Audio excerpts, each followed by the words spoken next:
Halo semua, nama saya Lara. Selamat datang di channel YouTube ini.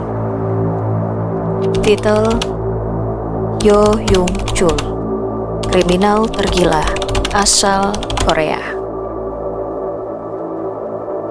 Yo Young Chul lahir pada tanggal 18 April tahun 1970 di desa kecil Gochang, Provinsi Jeolla Utara, Korea Selatan.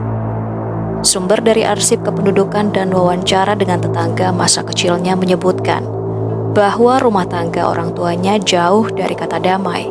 Ayahnya dikenal sebagai pemabuk yang kasar dan sering melakukan kekerasan dalam rumah tangga. Sementara ibunya sibuk bekerja serabutan demi menghidupi keluarga. Tak lama setelah Yongchul lahir, kedua orang tuanya bercerai secara resmi, mengharuskannya tinggal bersama ibu dan beberapa kerabat di sebuah rumah sempit tanpa fasilitas dasar. Hal ini membuatnya sering dipukul oleh kerabat pria di rumah tersebut, termasuk oleh paman dan kakak laki-lakinya. Kekerasan yang terjadi bukan hanya fisik, tapi juga verbal. Yongchul bahkan kerap dipanggil sampah dan beban oleh keluarganya sendiri. Di sekolah dasar, Yongchul dikenal sebagai anak tertutup, lemah dalam akademik, dan mudah menjadi sasaran buli. Ia sering diejek karena berpakaian lusuh dan berbau tidak sedap. Ia bahkan jarang makan dengan cukup dan sering tidur dalam kondisi lapar. Salah satu gurunya menyebut Yongchul sebagai anak yang hidup dalam bayangan. Memasuki usia remaja, Yongchul mulai mencuri dari warung tetangga, serta mulai terlibat dalam tindak kriminal kecil. Ia juga kerap menggambar hal-hal sadis dan penuh kekerasan dalam buku catatannya. Hingga akhirnya, Yongchul dikeluarkan dari sekolah menengah pertama setelah sering bolos dan tertangkap mencuri uang sekolah. Hidupnya nyaris sepenuhnya berpindah ke jalanan. Setelah dikeluarkan dari sekolah, ia tinggal di stasiun, gudang kosong, dan bertahan hidup dengan menjual barang curian. Selayaknya kebanyakan remaja, Yongchul juga pernah jatuh cinta pada seorang gadis. Sayangnya, cinta Yongchul ditolak mentah-mentah oleh gadis tersebut karena dianggap miskin dan tidak berguna. Penolakan ini tentu saja menghancurkan harga diri Yongchul. Hal ini menjadi titik balik emosional membangun sebuah dunia imajinatif di dalam pikirannya, di mana Yongchul menganggap dirinya adalah pembersih sosial, hakim, yang kelak mengeksekusi mereka yang ia anggap berdosa atau menjijikkan. Pada usia 18 tahun, Yongchul pertama kali ditangkap karena pencurian. Sejak itu, ia keluar masuk penjara lebih dari 14 kali dan telah menjalani total 7 tahun penjara atas berbagai kejahatan, termasuk pencurian, penipuan, dan kekerasan terkait dengan hasrat biologisnya. Setiap kali dibebaskan, ia kembali melakukan kejahatan dengan pola yang semakin kompleks. Dan anehnya, meski telah memiliki catatan kriminal panjang, tidak ada upaya rehabilitasi serius yang dilakukan oleh lembaga peradilan atau lembaga sosial. Yongchul sempat menikah dan memiliki seorang anak pada tahun 1993. Namun pernikahannya hancur setelah istrinya mengetahui catatan kriminal dan tindak kekerasan yang pernah dilakukan oleh Yongchul. Setelah perceraian tersebut, perilaku Yongchul yang dulunya mulai membaik kembali memburuk. Yongchul melakukan tindak kriminal termasuk pencurian, dan dalam periode ini ia menjadi semakin marah terhadap masyarakat, terutama terhadap perempuan dan orang kaya. Setelah perceraian itu, Yongchul mencoba bekerja serabutan, kadang menjual barang elektronik curian, kadang memperbaiki komputer orang, tapi tidak ada yang menetap. Hati dan pikirannya tidak pernah benar-benar tenang mencari cara untuk mengambil kembali dunia yang menurutnya telah merampas segalanya darinya. Suatu malam di bulan September tahun 2003, Kala itu salju turun karena sedang musim dingin. Yongchul berdiri di depan sebuah rumah besar di Gangnam, daerah yang terkenal menjadi hunian orang kaya di Korea Selatan. Di dalamnya tinggal seorang wanita tua, janda dari pengusaha sukses yang kini hidup sendirian. Yongchul sudah menargetkan dan mengamati rumah itu selama 2 hari. Ia tahu rutinitas pemilik rumah beserta tahu kapan wanita itu sendirian. Dengan mengenakan jaket lusuh dan topi, Yongchul berpura-pura menjadi teknisi listrik. Lalu ketika pintu terbuka, ia menunduk sopan, mengatakan jika laporan dari kantor pusat mengharuskannya melakukan pengecekan aliran listrik di rumah tersebut. Dan tanpa menaruh kecurigaan, wanita tua itu mengizinkan Yongchul untuk masuk ke rumahnya. Yongchul berpura-pura memeriksa bak teknisi listrik profesional. Lalu, saat wanita itu menutup pintu dapur di belakangnya, Yongchul perlahan mengeluarkan benda yang tersembunyi di balik jaket, sebuah palu tukang. Tanpa peringatan, Yongchul mengayunkan palu itu ke belakang kepala wanita tua itu. Sekali, 2 kali, hingga tulang tengkorak retak seketika, dan cairan merah mengucur deras di lantai.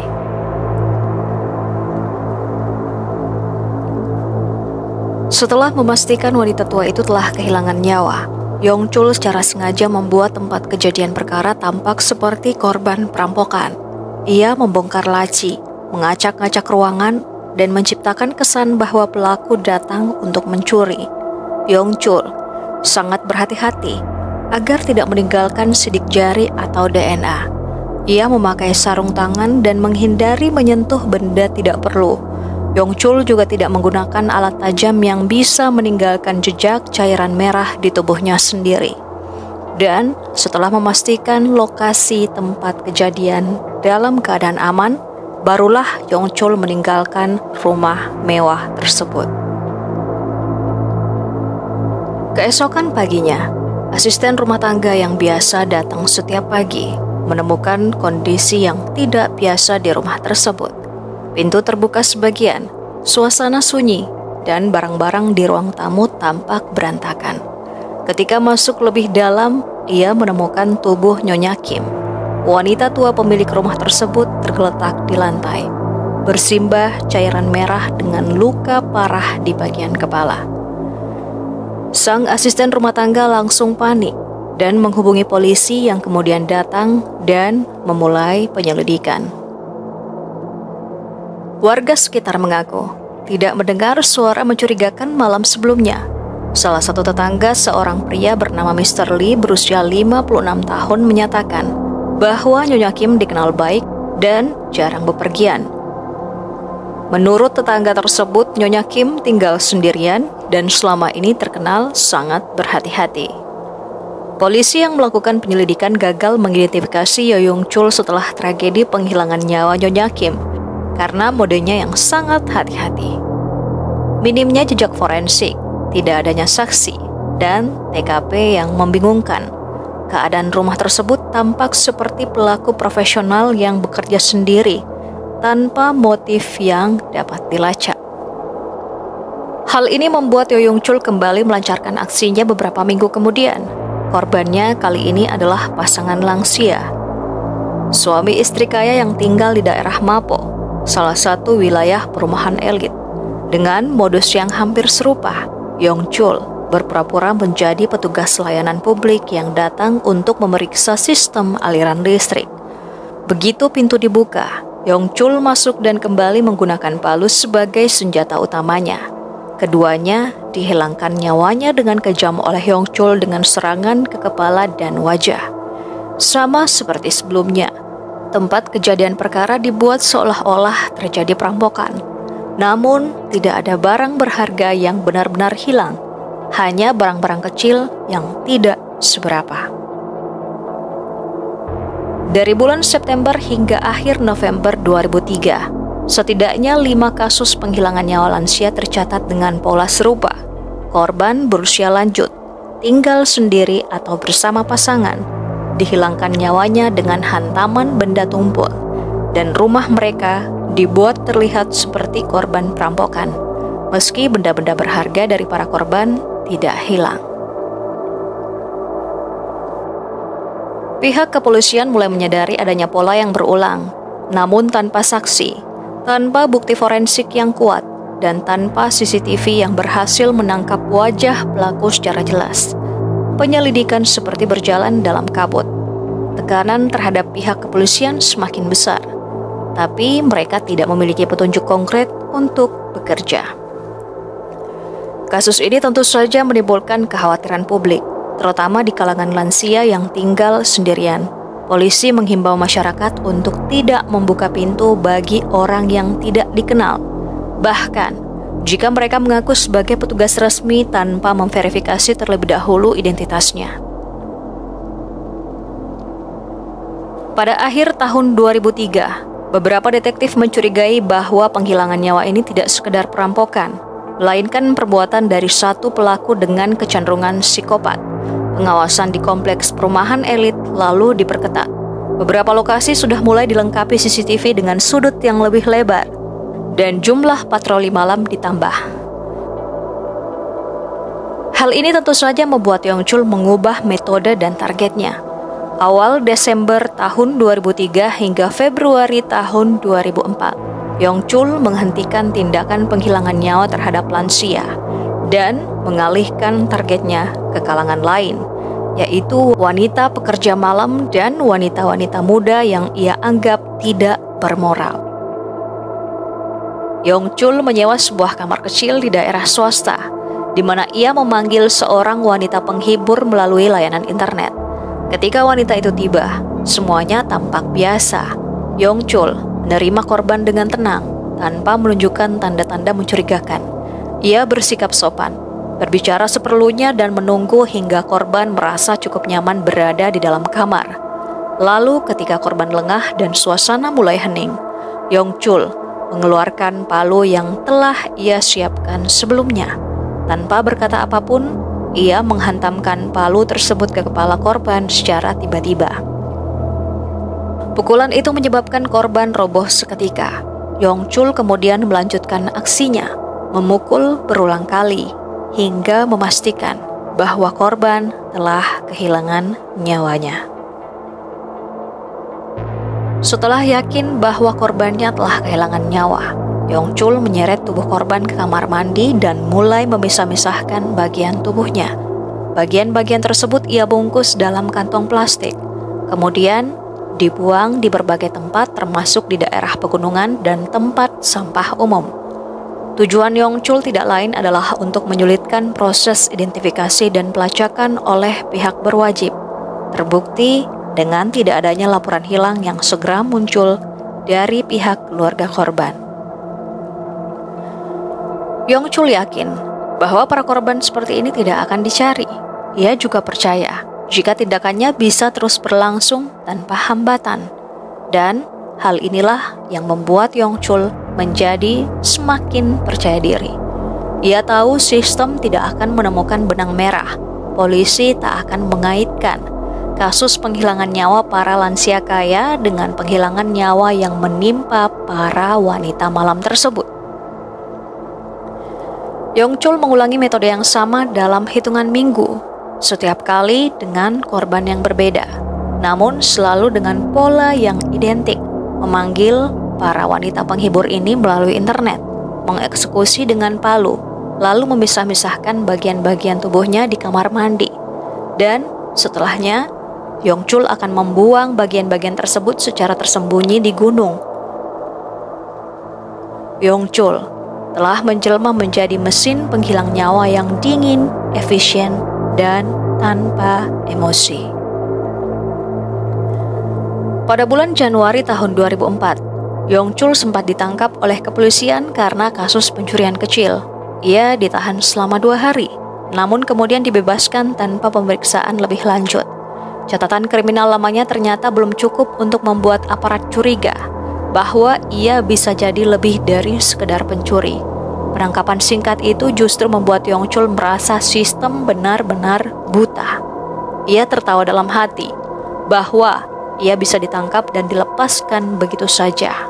Padahal di balik dinding kamar sewanya telah terkubur lebih dari 1 jiwa yang dihilangkan secara tidak manusiawi. Setelah bebas, Yongchul kembali pada kebiasaannya. Bulan Februari tahun 2004, Yongchul melakukan salah satu penghilangan nyawa yang paling mengganggu. Korbannya kali ini bukanlah wanita penghibur, melainkan seorang wanita muda yang bekerja di toko pakaian. Yongchul yang saat itu melihat wanita di jalan mendekatinya dengan dalih sebagai petugas kepolisian yang sedang menyelidiki aktivitas ilegal. Ketika wanita tersebut percaya dan menuruti arahannya, Yongchul membawanya ke tempat sepi di daerah Imundong. Di sana, Yongchul kembali melakukan ritualnya. Pukulan mendadak tanpa ampun, tanpa suara, dan tanpa jejak. Yongchul terus menghilangkan nyawa. Tercatat sebanyak 13 penghilangan nyawa yang dilakukan oleh Yongchul selama periode ini. Ia membuang jasad-jasad itu di pegunungan sekitar Seoul, khususnya di dekat kuil Bongwon. Lokasi itu dipilih dengan cermat karena menurut Yongchul, area tersebut sunyi, jarang dilalui, dan memiliki banyak tempat yang bisa digunakan untuk menyembunyikan kantong-kantong plastik yang berisi bagian tubuh. Yongchul bahkan menggali lubang-lubang kecil dan menanam potongan korban seperti membuang sampah rumah tangga. Kejahatan yang dilakukan Yongchul tersembunyi dengan rapi. Hingga kemudian pada pertengahan Juli tahun 2004, seorang wanita pekerja dunia malam yang dihubungi melalui layanan online berhasil melarikan diri dari upaya penghilangan nyawa Yo Yongchul. Dan dari sinilah sepak terjang penghilangan nyawa Yo Yongchul berakhir. Malam itu saat wanita malam itu tiba di tempat tinggal Yongchul, wanita tersebut merasa curiga karena suasana kamar sangat sepi. Yongchul juga terlihat bersikap terlalu tenang dan terlihat ada benda yang mencurigakan di dekat tempat tidurnya. Wanita tersebut lalu berpura-pura menerima panggilan telepon penting, segera keluar dari kamar apartemen Yongchul dengan alasan mendadak. Begitu sampai di luar, ia langsung melapor ke polisi. Pihak kepolisian yang saat itu tengah berada di bawah tekanan akibat serangkaian penghilangan nyawa tanpa pelaku yang jelas, merespon laporan ini dengan serius. Polisi lalu mulai menelusuri lokasi penyewaan kamar dan melacak alamat IP serta data pendaftaran layanan online tempat Yongchul mencari korban. Petugas polisi menemukan bahwa kamar tersebut disewa dengan nama palsu. Namun, berkat rekam jejak digital dan data login internet di warnet, identitas asli Yo Yongchul akhirnya berhasil diketahui. Polisi juga mencocokkan wajah Yongchul dengan rekaman CCTV samar dari lokasi penghilangan nyawa sebelumnya. Ini memperkuat kecurigaan bahwa pria ini adalah pelaku penghilangan nyawa berantai, didukung oleh riwayat panjang kriminalitas, termasuk penipuan, pencurian, dan kekerasan terkait dengan hasrat biologis. Semakin yakinlah polisi jika Yongchul merupakan pelaku yang selama ini mereka cari. Pada tanggal 15 Juli tahun 2004, Yo Yongchul berhasil ditangkap di sebuah warnet di Korea Selatan. Saat itu ia sedang mencoba menghubungi korban baru melalui layanan online. Polisi yang sudah mengintai berhasil menyergap dan membawanya ke kantor polisi untuk diinterogasi. Saat ditahan, Yongchul berpura-pura mengalami gejala epilepsi dan melarikan diri dari polisi setelah borgolnya dilonggarkan. Namun, Yongchul kembali ditangkap 12 jam kemudian. Strategi tersebut pernah digunakan Yongchul saat ditangkap karena kasus pemerkosaan pada tahun 2002. Di kantor polisi, Yongchul awalnya menolak bicara. Namun setelah ditekan dan dihadapkan dengan bukti, ia mulai mengakui sejumlah penghilangan nyawa, termasuk korban dari kalangan lansia dan wanita penghibur. Ia kemudian menyebutkan jumlah korbannya mencapai 19 orang. Lalu beberapa hari kemudian, ia merevisi menjadi 26 orang. Dalam salah satu sesi pemeriksaan, Saat ditanya di mana ia menguburkan semua tubuh korbannya, Yong-chul mengantar polisi ke kawasan pegunungan belakang kuil Bongwon, tempat ia menyembunyikan potongan tubuh korbannya dalam kantong plastik.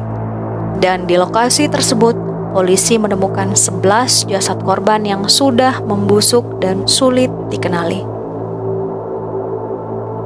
Setelah Yong-chul berhasil ditangkap, polisi menggeledah apartemennya dan menemukan beberapa barang yang membuat mereka menduga bahwa Yong-chul terinspirasi oleh film-film kekerasan seperti Public Enemy, Very Bad Things, dan A Normal Life. Namun dalam pengakuannya, Yong-chul mengatakan bahwa inspirasi utamanya adalah Jong Do-yong, seorang penghilang nyawa berantai yang menghilangkan nyawa 9 orang kaya di Busan antara tahun 1999 hingga tahun 2000. Motif Yong-chul menghilangkan nyawa lansia kaya menurut jaksa berasal dari rasa dendam dan kebencian terhadap orang kaya yang tumbuh dari pengalaman hidupnya di masa kecil yang penuh kemiskinan. Sementara itu, motif untuk menghilangkan nyawa wanita, terutama pekerja hiburan malam, berasal dari pengkhianatan mantan kekasihnya. Yong-chul mengatakan bahwa ia membenci wanita dan merasa dendam terhadap mereka yang memiliki pekerjaan serupa dengan mantan kekasihnya. Seorang psikolog forensik yang menilai Yong-chul mengatakan bahwa ia tidak mengalami gangguan jiwa, tapi menunjukkan ciri khas gangguan kepribadian antisosial, yaitu tidak memiliki empati dan menciptakan sistem moral sendiri yang menyimpang dari norma sosial.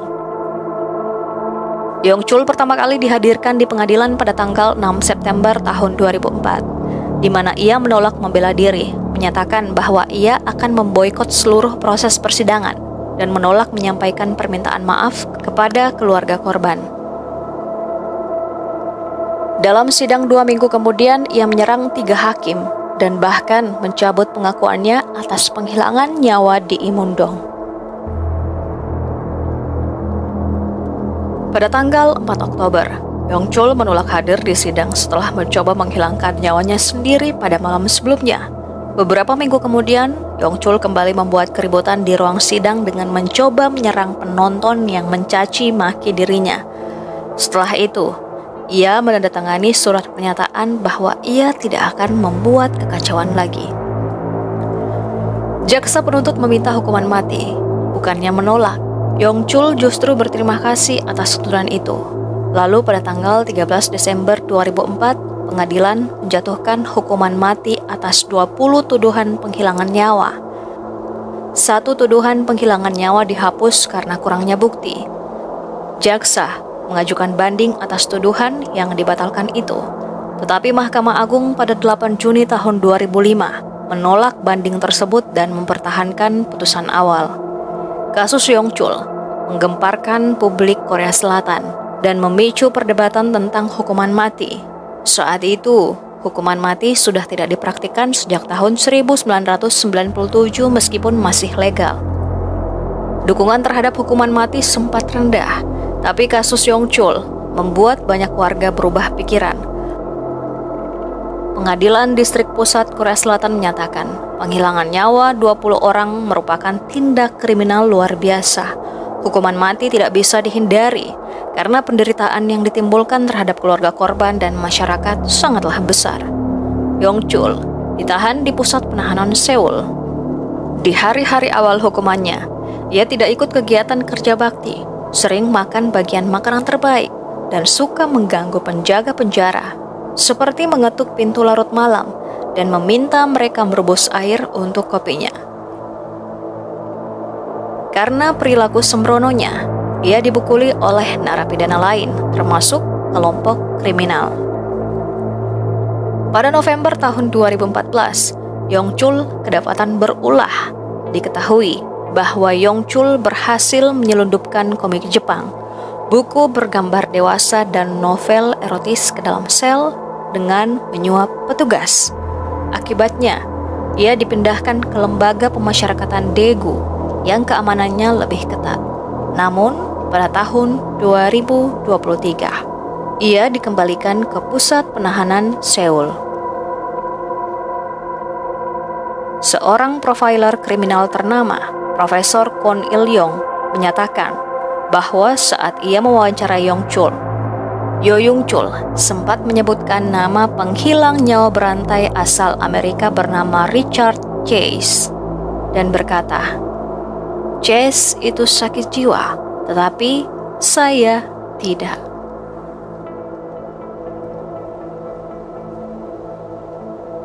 Sampai bertemu kembali di kisah-kisah berikutnya. Tetaplah di channel ini.